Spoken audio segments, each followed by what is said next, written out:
Bonjour et bienvenue chers Alformers dans cette vidéo où l'on va pouvoir discuter de la librairie Mekanize. Sans plus tarder, le plan de la présentation est le suivant.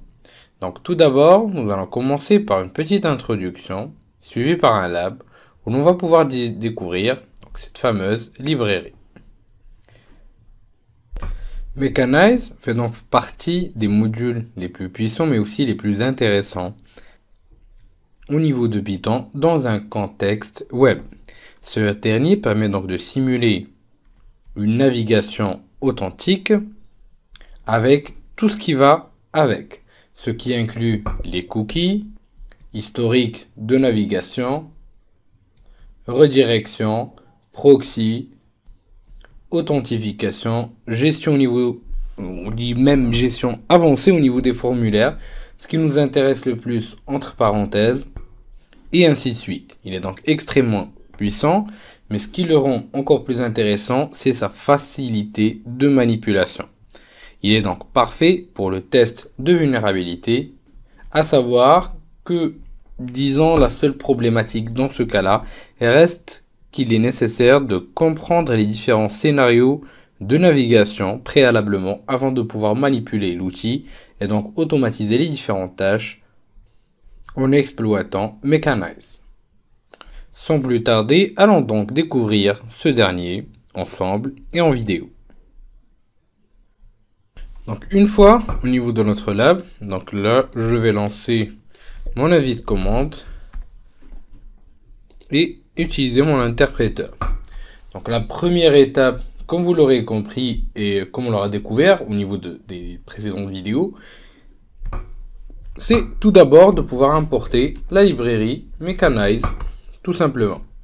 Une fois effectué, nous pouvons créer notre objet browser, donc mekanize.browser.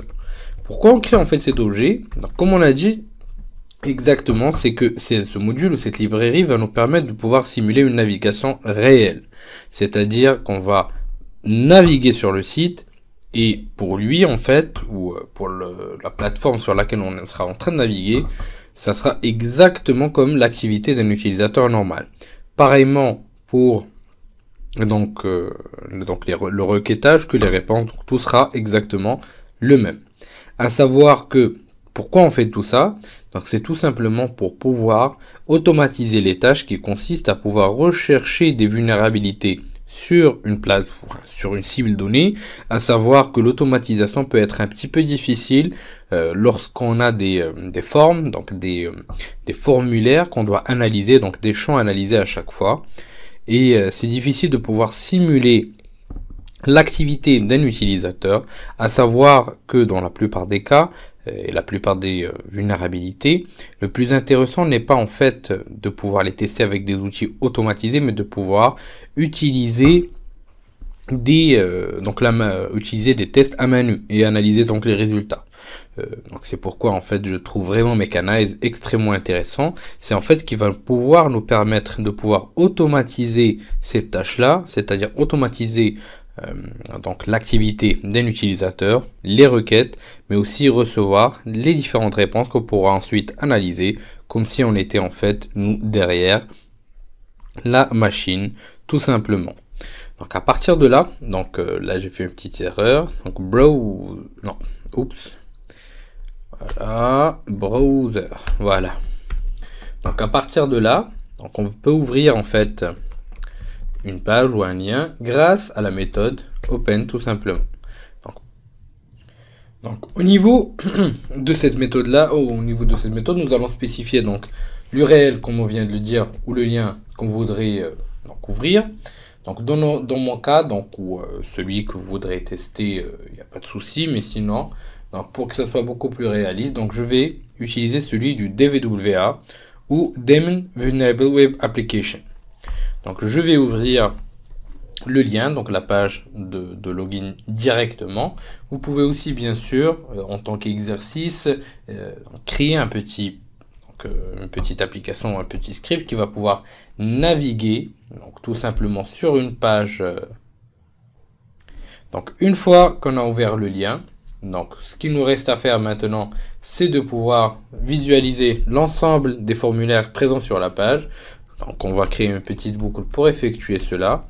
Et on va pouvoir récupérer tous les formes. Donc, browser. Donc, on va pouvoir récupérer tous les formes présents grâce à la méthode forms. Donc, l'indentation, très important. Et on affiche le tout. Donc, qu'est-ce qu'on a comme problème? Donc, Mechanize has no attribute. Ah, donc j'ai ajouté juste l'orthographe. Voilà, forms, print form. Et voilà, nous avons le form qui nous intéresse, qui est en fait un form en poste. Et donc là, on a les différents champs qu'on doit renseigner avec le petit submit. Bien sûr, on a aussi la méthode qui est appelée, donc qui est en poste, et la redirection où elle va être faite exactement. À partir de là, donc nous allons sélectionner ce formulaire là. Donc c'est le premier à être apparu. Donc c'est le premier dans la liste. Donc select form et c'est en fait le 0.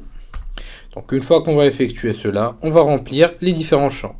Entre autres, on va le faire grâce à la méthode form. Ensuite, en spécifiant le champ qu'on veut remplir. Dans notre cas, c'est username égale c'était admin. Et le password qui est maestro. Donc j'avais changé le mot de passe dans un exercice précédent. Password. Donc il faut faire attention que ça soit exactement le nom des champs. Là vous avez aussi les différents types. Et une fois que vous avez effectué cela, vous pouvez donc cliquer entre parenthèses ou utiliser la méthode submit pour simuler un clic sur la page. Donc maintenant, on va pouvoir voir en fait ce qu'on a pu récupérer. Entre autres, par exemple, je vais essayer d'afficher l'ensemble des liens présents sur la page. Donc aussi simple que ça. Donc pour ce, je vais créer une petite boucle. Browsers. Donc la méthode link nous permet de pouvoir links pardon nous permet de récupérer l'ensemble donc des liens présents sur la page. Indentation et on va faire un petit print. Donc link.url pour récupérer l'URL.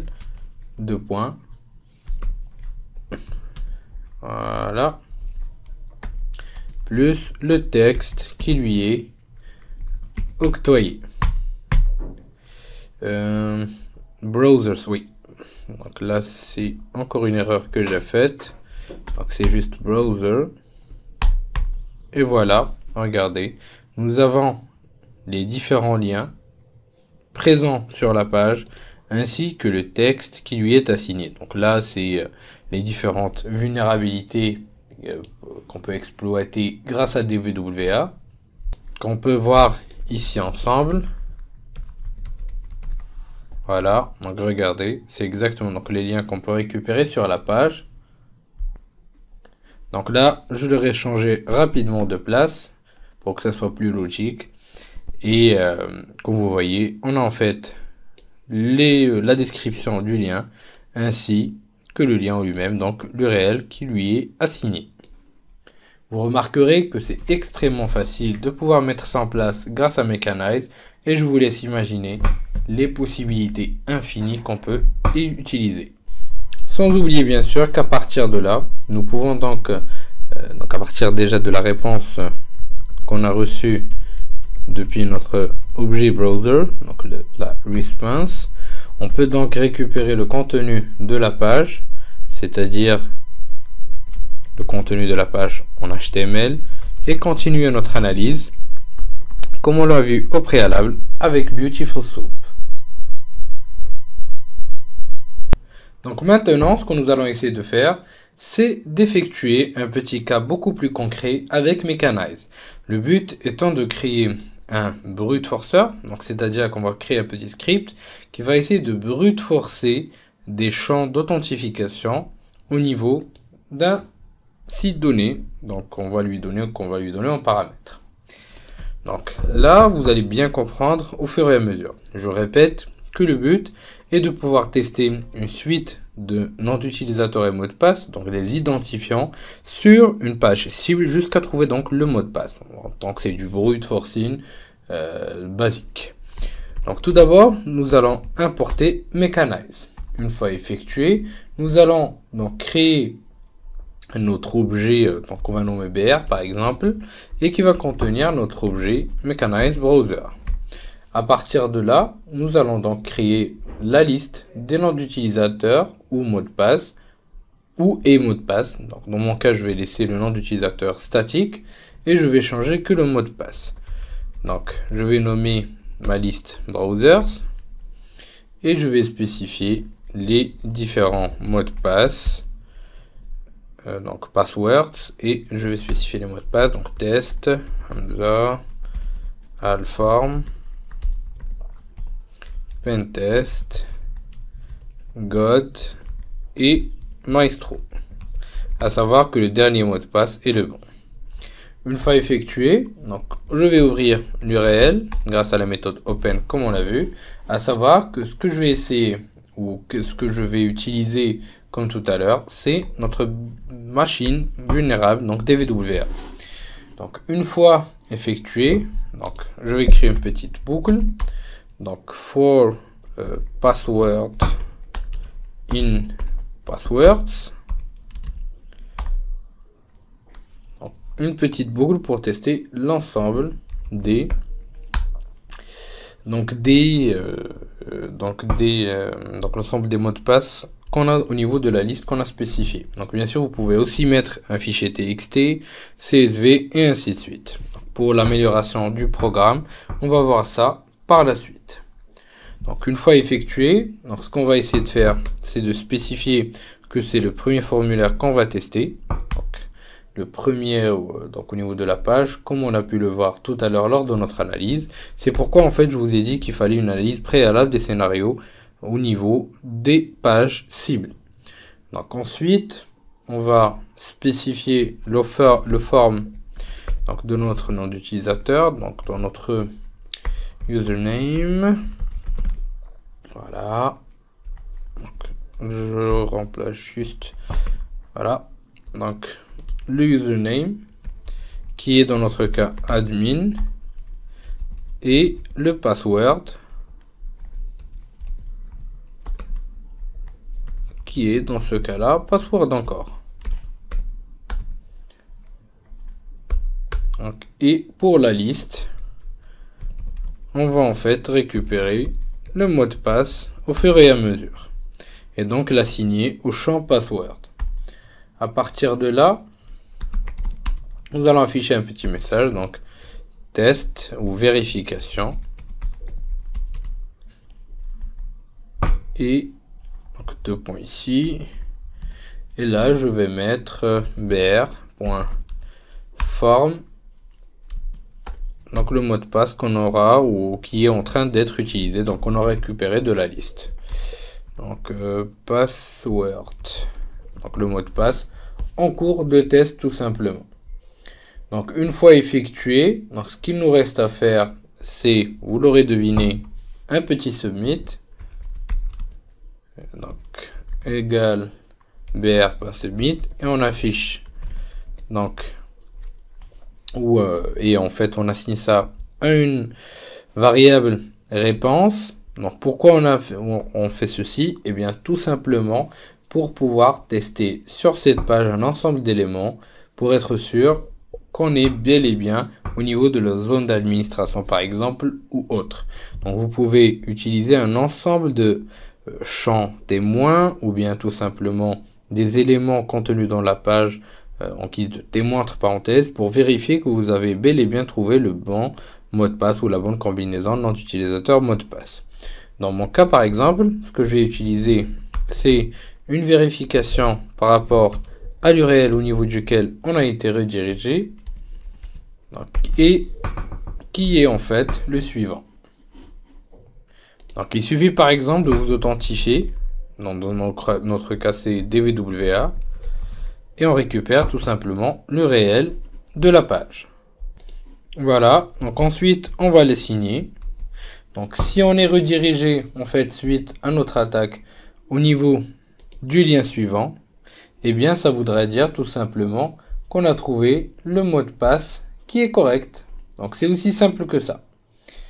Donc on a récupéré, je rappelle, de la page sur laquelle on a été redirigé, puisque comme on l'a dit, on est vraiment en train de simuler une vraie navigation. Donc on va récupérer l'URL. Et si cette URL où l'on a été redirigé est le suivant, cela voudra dire que le bon mot de passe a été trouvé.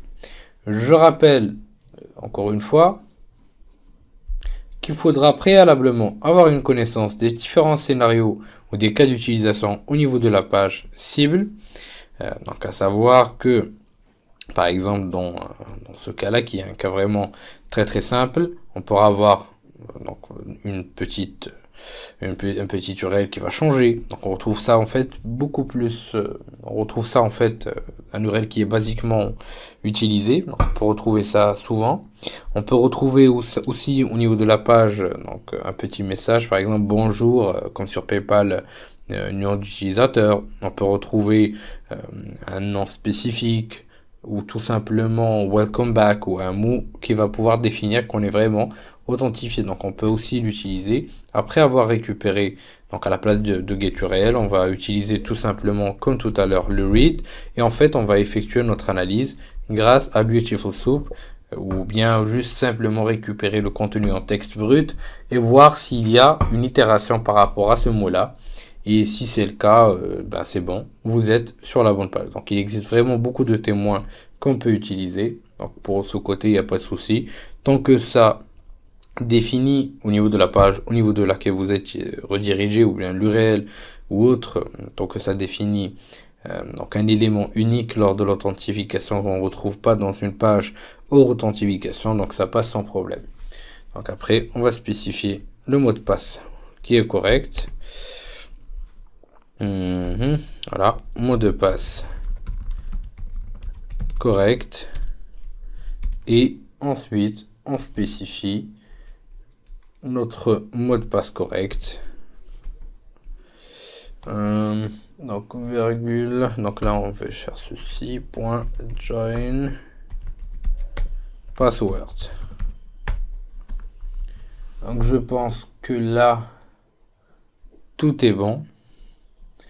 Donc là, il suffit juste de rajouter un petit break pour notre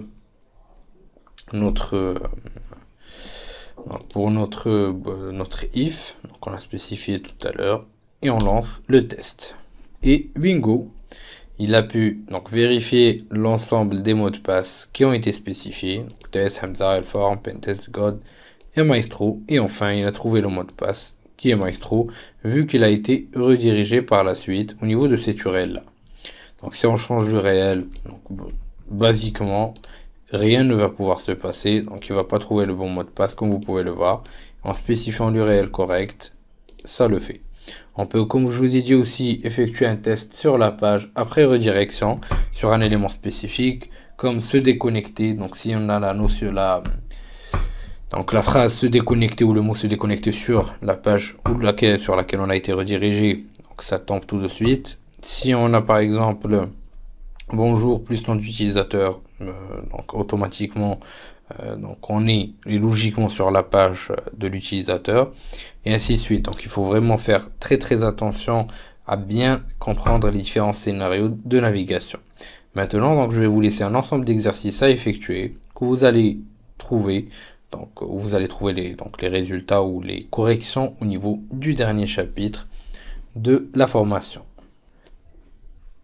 Concernant les exercices que vous pouvez effectuer, dont vous allez trouver les réponses, c'est tout d'abord essayer de pouvoir concevoir un petit script qui va pouvoir exploiter un proxy avec Mechanizer, donc en récupérant les liens présents sur une page.